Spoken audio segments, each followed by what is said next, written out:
Македонија денеска го одбележува светскиот ден на крводарителството и по тој повод ширум нашата земја се доделуваат благодарници за најдобрите мотиватори на крводарителски акции. Започнуваме со неделното издание на Урбаните вести.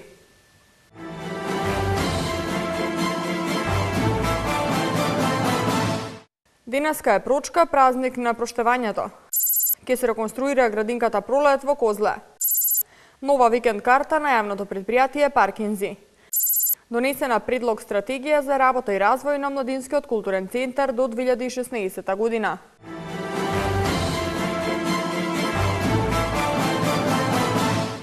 Православните христијани денеска ја одбележуваат Прочка, празник кога помладиот бара прошка од постариот. Сепак од година на година главна асоциација за празникот Прочка се повеќе е маскембалот, а се помалку чинот на проштавањето. Во предвечерието на големите великденски пости, православните христијани празнуваат уште еден голем празник. Ден пред започнувањето на великденските пости или точно 7 недели пред Великден е празникот Велики поклади, меѓу народот попознат како Прочка. Ова е ден кога православните христијани ќе си побараат прошка. Прошка бараат помладите од постарите со зборовите прости ми, на што се одговара простено да ти од мене и од Бога. Датумот на овој празник се менува во зависност од тоа кога е Великден, на тој секогаш се празнува во недела. Во целата традиција на празнување на Прочка меѓу себе испреплетени се неколку обичаи кои се практикуваат на овој ден. Прочка се празнува во рамките на семејството со богат ручек кој завршува со амкање на јајце. Вареното јајце се врзува на конец на трапезата и се врти над главите на децата. Она дете кое ќе успее прво да го фати јајцето со уста, не употребувајќи ги рацете, ќе биде најсреќно до таа година и ќе го прати здравје. Сепак во поново време, она пошто се познава Прочка и која е своевидна асоциација на празникот е маскембалот. Во минатото маскембалот добивал можеби и главно место во празнувањето на Прочка. Се маскирале мажите и тоа во што пострашни или посмешни костими. Оваа традиција во последните години активно оживува. Со грант од јапонската влада во износ од 67.000 евра ќе се реконструира градинката Пролет во населбата Козле. Повеќе детали од прилогот на Елизабета Дамјановска. Градинката Пролет во населбата Козле, која што е изградена во 1977 година и од тогаш па се до денес не се преземени никакви посериозни зафати за подобрување на условите за децата кои посетуваат оваа градинка, конечно ќе се реконструира. Средствата за реконструкција се обезбедени од грант во износ од 67.000 евра, кои општина Карпош ги добија од владата на Јапонија. Овие средства ќе бидат наменети за целосна реконструкција на градинката Пролет, вклучувајќи промена на сите дрвени прозорци и врати со певеце, како и тоалети, се со цел децата да учат во услови какви и заслужуваат, изјавуваат од општина Карпош. Општина Карпош ќе одвои средства од својот буџет за подобрување на изолацијата и со тоа овој објект ќе стане енергетично ефикасен, додаваат од општината. Реконструкцијата на градинката ќе започне веднаш по префрлање на грантот, односно средствата од јапонската влада, кој се очекува да се изврши во април 2013 година. До крајот на месецот невработените треба да се пререгистрираат во Фондот за здравствено осигурување, потенцираат од Сдруженијето на приватни лекари. Според последните информации, тоа го имаат сторено само 30%, доколку не го стора тоа во задниот рок ќе бидат избришани од евиденцијата и со тоа ќе го загубат правото да се лекуваат на државна сметка. Трета година поред се спроведува праксата за пререгистрација на невработените кои сакаат бесплатно здравство. Според одлуката, лекувањето на товар на државата ќе добијат сите кои немаат остварено приходи поголеми од 96.000 денари. Промовирана новата викенд карта на јавното предпријатие Паркинзи на општина Центар. 10 денари час ќе чини паркирањето за викенд на паркинзите на јавното предпријатие Паркинзи. Андријана Димитриевска. Јавното предпријатие Паркинзи на општина Центар на своите сограѓани им понуди нова викенд услуга. 10 денари час ќе чини паркирањето за викенд на паркинзите на јавното предпријатие Паркинзи општина Центар. Промоцијата на викенд картата се одржа под мотото секој петок и сабота паркирај со насмевка.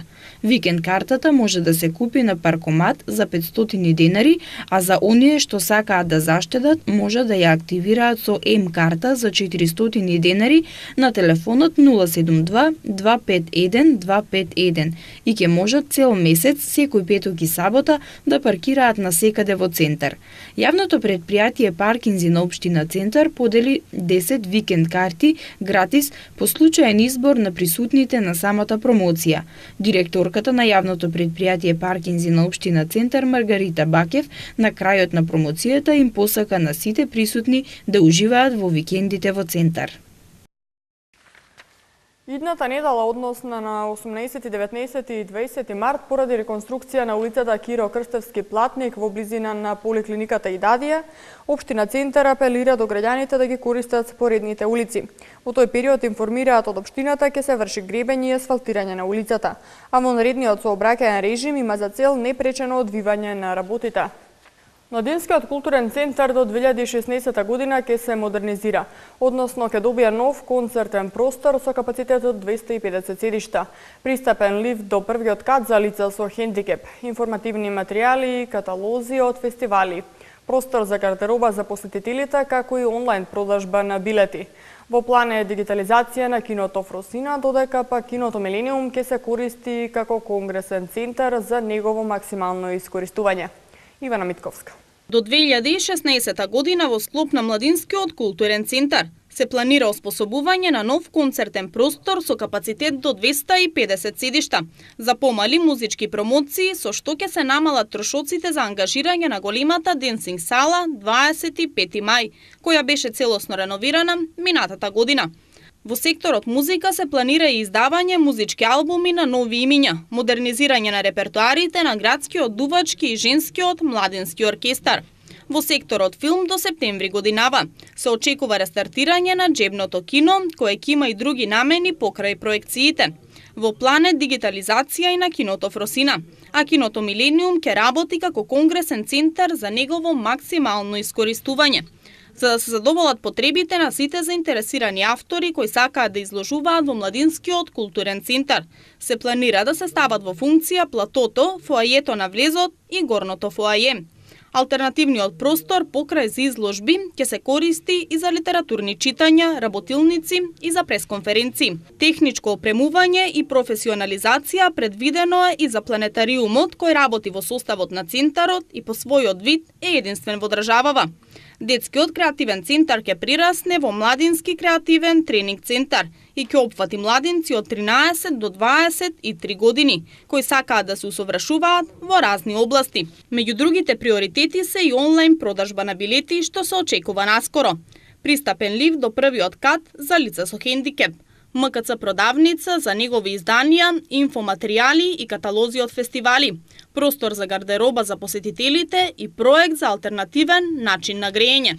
Инаку Младинскиот културен центар е еден од посодржајните и поактивни културни институции во градот Скопје, кој посебно по 2009 година има големи промени и реконструкции од надвор и внатре и нови програми и техника како што е 3D киното во Милениум.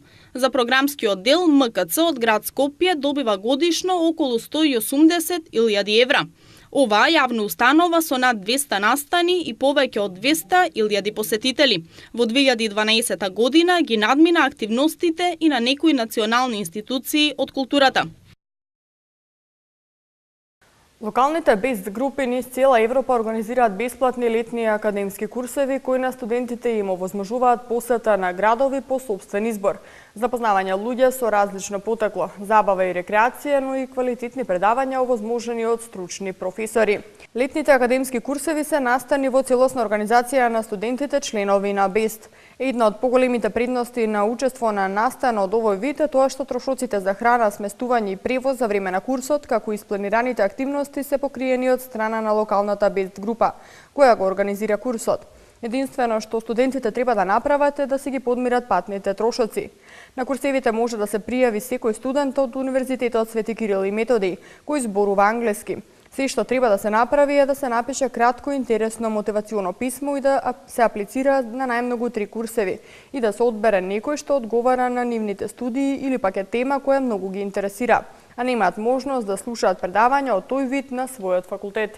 Еве што ќе гледате поратаму во вестите. Спорт. Звездата на Чикаго Булс Дерик Роуз нема намера да заигра за брзо време, иако е подготвен за игра. Актуел, Next Time ќе одржат концерт во Бугарија. Звездата на Чикаго Булс Дерик Роуз нема намера да заигра за брзо време, иако е подготвен за игра. Повеќе спортски вести следуваат веднаш по рекламите.